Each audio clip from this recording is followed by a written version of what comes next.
I have yet another Technomancer build for you guys, and it's really hard for me to say which one is better.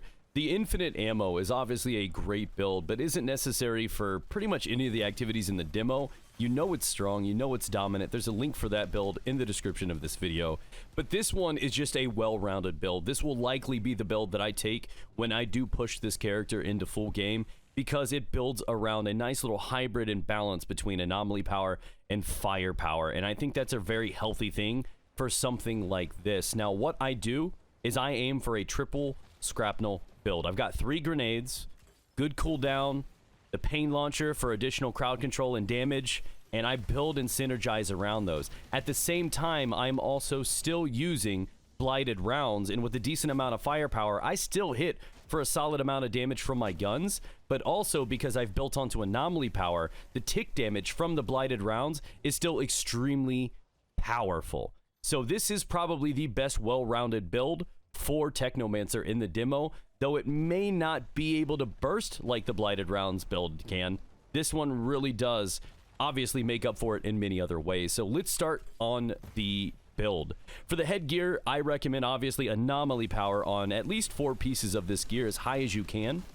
I go with the more traps option. 1 additional grenade can be thrown with Scrapnel, so we bring our count up to 2. Skipping over the chest piece, which will allow you a bit of freedom, you pick whatever you want. Again, focus on anomaly power if you can. For the pants, I am looking for more damage.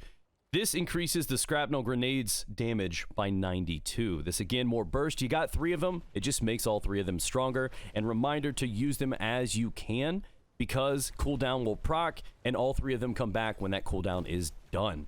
For the gloves, I actually have firepower rolled on these. As I said, trying to find a nice hybrid is what works for me, because it does absolutely synergize really well with Blighted rounds. But for the mod, I have advanced rockets. This buffs up the pain launcher, so every rocket deals 20 more damage. So use this. Remember, find your enemies if they're near cover, splash damage. All of this is an absolute tool for you. Again, crowd control. This is a wonderful thing to give you that extra burst off of this. Last but definitely not least, we get our 3rd Scrapnel grenade from another one on the boots called Supplies.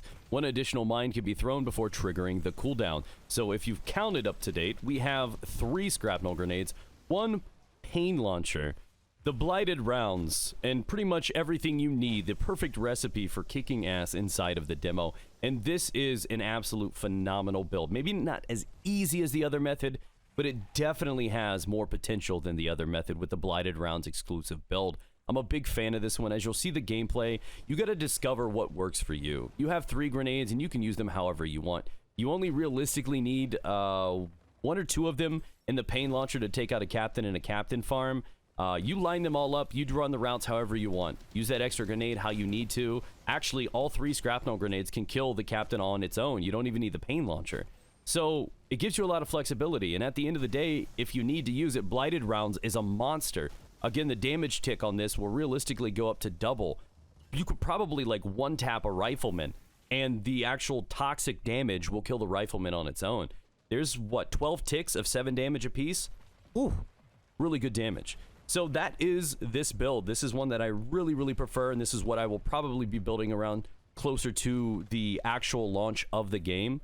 So take this out for a spin if you want to use something that doesn't necessarily revolve around gun, but more so abilities. And again, if you have any other ideas or builds, feel free to share them in our Discord. This is one I personally put together, and I think it's absolutely great. So if there's anything you'd like to add to it, let me know down in the comment section below. But thanks for clicking on this video. Appreciate your time.